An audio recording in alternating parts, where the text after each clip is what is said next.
বন্ধুরা, ভিডিও শুরুতেই চ্যানেলের পক্ষ থেকে একটা বিশেষ বার্তা দর্শকদের জন্য। আজকের খবর শুধুমাত্র রাজ্যের সমগ্র শিক্ষা এবং পার্শ্ব শিক্ষকদের জন্য। তাই এর বাইরে যারা রামসাম যদুমধু ভিউয়ার্স রয়েছেন তাদের কাছে রিকোয়েস্ট, যদি সময় অ্যান্ড ইন্টারেস্ট থাকে তবেই দেখবেন, আদারওয়াইজ কাউকেই কোনোভাবে ভিডিও দেখার জন্য রিকোয়েস্ট করা হচ্ছে না। তো এবার আসছি আমাদের যে বিষয় নিয়ে আজকের এই মূল ভিডিও প্রতিবেদন বা আলোচনা। বন্ধুরা, স্ক্রিনে আপনারা দেখতে পাচ্ছেন একটা ছবি। এটা হচ্ছে লাস্ট যে বিধানসভায় শিক্ষামন্ত্রীর বক্তব্য আপনারা শুনেছেন, যা নিয়ে এই মুহূর্তে পার্শ্ব শিক্ষক সমাজে জোর বিতর্ক শুরু হয়ে গেছে। অনেকে আশা করেছিলেন যে রাজ্য সরকার পার্শ্ব শিক্ষকদের জন্য বেশ কিছু চিন্তাভাবনা নিয়েছে, বড় কিছু করতে চলেছে, পজিটিভ চিন্তাভাবনা, পজিটিভ আলোচনা, সদর্থক গোল টেবিল বৈঠক, শিক্ষামন্ত্রীর একাধিক বিগত দিনের বড় বড় ভাষণের আপনার যে কমিটমেন্ট, সেই সমস্ত বিষয়কে সামনে রেখে লাস্ট বিধানসভা অধিবেশনের শিক্ষামন্ত্রী ব্রাত্য বসুর যে বক্তব্য, যেটা সরাসরি শিক্ষামন্ত্রী বলেছেন, এবং বলেছেন কার কথাই, আইএসএফের একমাত্র বিধায়ক মাননীয় নওশাদ সিদ্দিকী মহাশয়। তার প্রশ্ন, তার কারণ মোহাম্মদ নওশাদ সিদ্দিকী মহাশয় পার্শ্ব শিক্ষকদের নিয়ে এর আগেও বিধানসভায় তিনি আওয়াজ তুলেছেন, প্রশ্ন করেছেন। এবারও তিনি এই শিক্ষা বিষয়ক যখন আলোচনা শুরু হলো বিধানসভায়, ঠিক সেই মুহূর্তে পার্শ্ব শিক্ষকদের বিষয়ে তিনি তার বক্তব্য রাখেন এবং জানতে চান যে এদের জন্য কী ভাবছে সরকার, সরকারের কী চিন্তাভাবনা রয়েছে, আদৌ কি কিছু হবে কি হবে না। বন্ধুরা, সেই প্রশ্নের উত্তরেই শিক্ষামন্ত্রী জানান যে স্থায়ী ও পার্শ্ব শিক্ষকদের মধ্যে যে বৈষম্য, সেটা দূর করতে সরকার একাধিক পদক্ষেপ অলরেডি নিয়েছে। 2015 সালেই প্রাথমিক এবং উচ্চ প্রাথমিক শিক্ষকদের বেতন কাঠামো চূড়ান্ত করা হয়েছে। কি চূড়ান্ত করা হয়েছে? 10,000 এবং 13,000 টাকা। এটা হচ্ছে রাজ্যের তৃণমূল সরকারের শিক্ষামন্ত্রীর চূড়ান্ত বেতন কাঠামো পার্শ্ব শিক্ষকদের জন্য। এছাড়াও কি করেছে? 3% হারে ভাতা বৃদ্ধি হবে প্রত্যেক বছর। এটা হচ্ছে তৃণমূল সরকারের পার্শ্ব শিক্ষকদের জন্য বেতন কাঠামো। আপনাকে 200 টাকা যদি দেওয়া হয় মান্থলি স্যালারি, আর আপনাকে বলে দেওয়া হয় 50% ভাতা বাড়বে আপনার বছরে, 50% বেতন কাঠামো বাড়বে, আপনাকে পরিকাঠামো আমরা করে দিলাম। এবার আপনি হিসাব করুন, 200 টাকার 50%, সারা বছরে যদি 100 টাকা বাড়ে, কন্ডিশন কি, পজিশন কি, এবং বর্তমান যে দ্রব্যমূল্য 10,000 12,000 টাকা, 3% কত টাকা? শিক্ষামন্ত্রীর যিনি গাড়ি চালান, ড্রাইভারের কথা বলছি, সেও হয়তো মাসে 50,000 টাকার বেশি স্যালারি পায় বা ইনকাম করে। শিক্ষামন্ত্রীর বাড়িতে যে পরিচারিকাগুলো কাজ করে তাদেরও স্যালারি হয়তো 10,000 টাকার বেশি রয়েছে। কিন্তু আজকের বর্তমানে পশ্চিমবঙ্গের সমগ্র শিক্ষার শিক্ষক বা পার্শ্ব শিক্ষকদের যে স্যালারি, সেই স্যালারি ওই 10 এবং 13,000 টাকায় তারা কাজ করতে হচ্ছে মান্থলি। দেখুন, সরকার সত্যি কথা বলতে পদে চলে গেলে, ক্ষমতা চলে এলে, মানে মানুষ, সত্যি কথা বলতে, আর মানুষের যে মিনিমাম যেটা কর্তব্য, অ্যাটলিস্ট আপনি কিছু দিতে না পারবেন, ঠিক আছে, আপনার টাকা নেই, ক্ষমতা নেই, সব মেনে নিলাম, কিন্তু মিনিমাম একটা রেসপেক্ট অন্তত শিক্ষকদের দেওয়া উচিত। রেসপেক্টটা অ্যাটলিস্ট শিক্ষকরা ডিজার্ভ করে। পার্শ্ব শিক্ষক যারা ভেঙে পড়া শিক্ষা ব্যবস্থাকে এখনও নিজের কাঁধে তুলে ধরে চালাচ্ছে রাজ্যের এই সমগ্র শিক্ষার শিক্ষকরা, আপনার কোষাগারের টাকা নেই, আপনার দেওয়ার মানসিকতা নেই, আপনার দেওয়ার সদিচ্ছা নেই, সব মানলাম, কিন্তু অ্যাটলিস্ট তারা একটা রেসপেক্ট অন্তত ডিজার্ভ করে। সাধারণ মানুষের কাছে যে তাদেরকে ছোটে করে দেওয়া, এই উত্তর দিয়ে যে পার্শ্ব শিক্ষকদের ক্ষেত্রে সমকাজে সমবেতন চলে না, তারা সমান কাজ করে না, তাদের জয়নিংয়ের সিস্টেম আলাদা, তারাকে কন্টেকচুয়ালভাবে নিয়োগ করা, সব ঠিক আছে, আপনি সমকাজে সম বেতন দিতে পারবেন না, ইটস ওকে, সেটা আপনাদের সরকারের ম্যাটার। আপনার সরকার অলরেডি কমিটমেন্ট করে এসেছিল, সেটা হয়তো আপনার জানা নেই। ভিডিওগুলো এখনও রয়েছে মুখ্যমন্ত্রীর সেই স্টেটমেন্টের।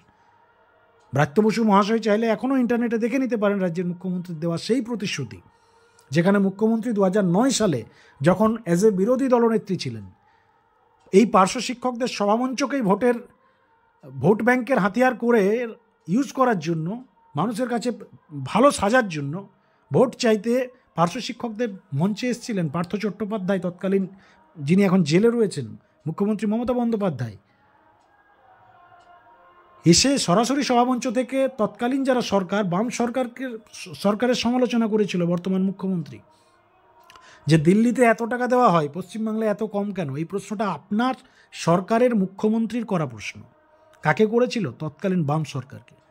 আর আজকে যখন আপনার সরকারকে এই প্রশ্ন করা হচ্ছে, অন্য কোনো পলিটিক্যাল পার্টির বিধায়করা করছেন, আপনি বলছেন যে তাদের ক্ষেত্রে সমকাজে সমবেতন চলে না। ঠিক আছে, সমবেতন আপনি দিতে পারবেন না, আপনার সরকার দেওয়ার সম্ভব নয়, আশাও করে না পার্শ্ব শিক্ষকরা এই সরকারের কাছে সমবেতনের। অ্যাটলিস্ট বেঁচে থাকার মতো, খেয়ে পরে বেঁচে থাকার মতো অ্যাটলিস্ট তারা ডিজার্ভ করে। আজ 20 বছর ধরে কাজ করছে, 20 বছর ধরে কাজ করছে। আজ প্রত্যেকটা ফ্যামিলি 2025-এ এসে 10,000 13,000 টাকায় সংসার চলে ব্রাত্য বসু মহাশয়।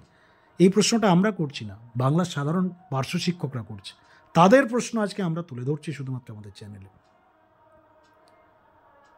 রাজ্যের সমস্ত পার্শ্ব শিক্ষক, সাধারণ পার্শ্ব শিক্ষক, তারা শিক্ষামন্ত্রীর কাছে জানতে চেয়েছে, আমাদের কাছে ভুরি ভুরি কমেন্ট, ভুরি ভুরি মেসেজেস এসছে শিক্ষামন্ত্রীকে এই প্রশ্ন করার যে আপনি 10,000 টাকা এক মাস চালান, সরকারি এসি গাড়ি, সরকারি সুযোগ সুবিধা বাদ দিয়ে আপনি এক মাস চালিয়ে দেখান, আপনার ফ্যামিলি খরচ 10,000 টাকায়। এসি গাড়িতে ঘুরছেন, প্রোগ্রামে যাচ্ছেন, ফ্রিতে খাবার খাচ্ছেন, সমস্ত কিছু সরকারি পয়সাতে চলছে। একটা মাস সরকারের সমস্ত ফেসিলিটিস বাদ দিয়ে শুধুমাত্র 10,000 টাকা আপনাকে দেওয়া হবে, আপনি সংসার চালিয়ে দেখান। এবং সেই 1 মাসের যে ডাটা 10,000 টাকায় কী কী করেছেন, কীভাবে চালিয়েছেন, পার্শ্ব শিক্ষকরা এটা জানতে চাইছে শিক্ষামন্ত্রীর কাছে।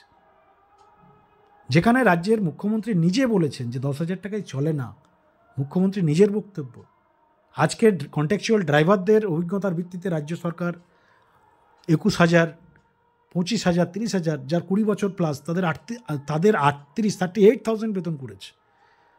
যারা 15 বছর প্লাস, তাদের 32,000 টাকা স্যালারি করেছে। কন্ট্রাকচুয়াল ড্রাইভারদের কথা বলছি, আইসিটি কম্পিউটার টিচারদের কথা বলছি আমরা। পার্শ্ব শিক্ষকরাও আজকে 15 বছর 20 বছর ধরে কাজ করছে। অ্যাটলিস্ট এই 20 বছরে 20,000 টাকাও রাজ্য সরকার, বর্তমান তৃণমূল সরকার দিতে পারেনি পার্শ্ব শিক্ষকদের। শিক্ষামন্ত্রী বলেছেন তাদের সমকাজ তারা করে না। শিক্ষামন্ত্রী স্কুলে এসে দেখুন তারা কি করে, একটু খবর নেন, হেডমাস্টারগুলোর কাছে খবর নিয়ে দেখুন যে তাদের ডিউটি কি। সরকারের শিক্ষা দপ্তরের পার্শ্ব শিক্ষকদের ডিউটির রুলসটা কি রয়েছে, কি কাজ তাদেরকে করানো হয়। পার্শ্ব শিক্ষকদের ডিউটি বন্ধুরা, যা সরকারি লাস্ট অর্ডার, রাজ্যের শিক্ষা দপ্তরের যে অর্ডার, সেখানে পরিষ্কারভাবে বলা হয়েছে পার্শ্ব শিক্ষকরা 5 দিন স্কুলে আসবে, 1 দিন চাইল্ড ট্রেকিং করবে, 1 দিন বাড়িতে গিয়ে সেই সকল বাচ্চাদের নিয়ে আসবে যারা স্কুল ছুট, যারা স্কুলে আসছে না। অর্থাৎ ফ্যানের তলায় বসে, চেয়ারে বসে ক্লাস নয়, বাড়িতে গিয়ে ডোর টু ডোর, একদম গ্রাসরুট লেভেলে বাড়িতে গিয়ে তারা কনভিন্স করবে পরিবারকে, বাবা মাকে বোঝাবে, ছেলেদেরকে এনকারেজ করে স্কুলে নিয়ে আসবে। ডিফিকাল্ট কাজ এই চড়া রোদে। আজ আপনারা সকলেই জানেন মার্চের 20 তারিখ, এই চড়া রোদেও পার্শ্ব শিক্ষকরা ডোর টু ডোর ঘুরছে, 5 দিন ক্লাস করছে। যে ক্লাস আপনার রেগুলার শিক্ষক, যাদের হাজার হাজার টাকা মাইনা দেয় পশ্চিমবঙ্গ সরকার, ডিএ পায়, হাউস রেন্ট পায়, মেডিকেল পায়, সেই তাদের মতোই পার্শ্ব শিক্ষকরাও ক্লাস করে, বরং বেশি ক্লাস করতে হয় তাদের, কারণ সাফিসিয়েন্ট তো টিচার নেই, কোনো স্কুলে সাফিসিয়েন্ট টিচার নেই। সেই পার্শ্ব শিক্ষকদের যারাকে অলরেডি 5 দিন এবং 1 দিন মাঠের কাজ, 6 দিনই আপনি কাজ করাচ্ছেন 10টা থেকে 4টা পর্যন্ত, আর তারপর মাসের শেষে 10,000 টাকা দিচ্ছেন। মানে সত্যি কথা বলতে এটা রাষ্ট্রীয় শোষণ ছাড়া কিছু নয়, আমাদের যা প্রেডিকশন। এবং আমরা মনে করি রাজ্যের শিক্ষামন্ত্রীর এই মন্তব্যে, এই বক্তব্যকে আরও মডিফিকেশন করা দরকার। রাজ্যের শিক্ষামন্ত্রীর প্রেস কনফারেন্স করে পার্শ্ব শিক্ষকদের বিষয়ে ক্লিয়ারলি মেসেজ দেওয়া উচিত যে পার্শ্ব শিক্ষকদের জন্য তারা কি করবেন আগামী দিনে, কি করতে চান, আর যদি কিছু করতে পারবেন না সেটাও ক্লিয়ারলি বলে দেওয়া উচিত। যে আমরা এই 10-13 বেশি বা যে 3% ইনক্রিমেন্ট দিচ্ছি বছরে, 300 টাকা 250 টাকা বাড়ে আপনাদের, এর বাইরে আপনারা কিছু আশা করবেন না। তাহলে পার্শ্ব শিক্ষকদের কাছেও একটা মেসেজ যাবে। কারণ আজকের ডেটে এই 10,000 টাকা স্কুলে কাজ করাচ্ছে, বাইরে তারা যদি কোনো ব্যবসাও করে এর থেকে বেশি রোজগার করবে, ড্যাম শিওর। কারো বাড়িতেও যদি কর্মচারী হিসেবে কাজ করে, আজকে লেবারের বেতন মোটামুটি 400-500 টাকা দেওয়া হয়। আজকের ডেটে পশ্চিমবাংলার কথা বলছি আমরা, 500 টাকার নিচে, 400-500 টাকার নিচে কোনো লেবারও পাবেন না। তো 500 টাকা ইন্টু 30 দিন যদি আপনারা ধরেন 15,000 টাকা হয়, দুবেলা খেতেও দেবে আপনাকে, কারো বাড়িতে যদি মুনিশ কাজ করতে কেউ যায়। তো এই হচ্ছে বিষয়। শিক্ষামন্ত্রী কী করবেন না করবেন সেটা পরের বিষয়। তবে রাজ্যের মুখ্যমন্ত্রীর প্রতি এখনও আস্থা আছে পার্শ্ব শিক্ষকদের, সংগঠনগুলোর এখনও তারা আশাবাদী যে মুখ্যমন্ত্রী কিছু একটা করবেন। দেখার বিষয় বন্ধুরা, কী করছে না করছে আমাদের নজর থাকবে। এবং আজকে টোটাল যে বক্তব্য আমরা আমাদের এই প্রতিবেদনে জানিয়েছি অ্যাজ এ শিক্ষামন্ত্রীর উদ্দেশ্যে, সেটা আমাদের বক্তব্য নয়, সেটা বাংলার সাধারণ পার্শ্ব শিক্ষকদের বক্তব্য, শুধু মাত্র আমরা তুলে ধরেছি। ধন্যবাদ।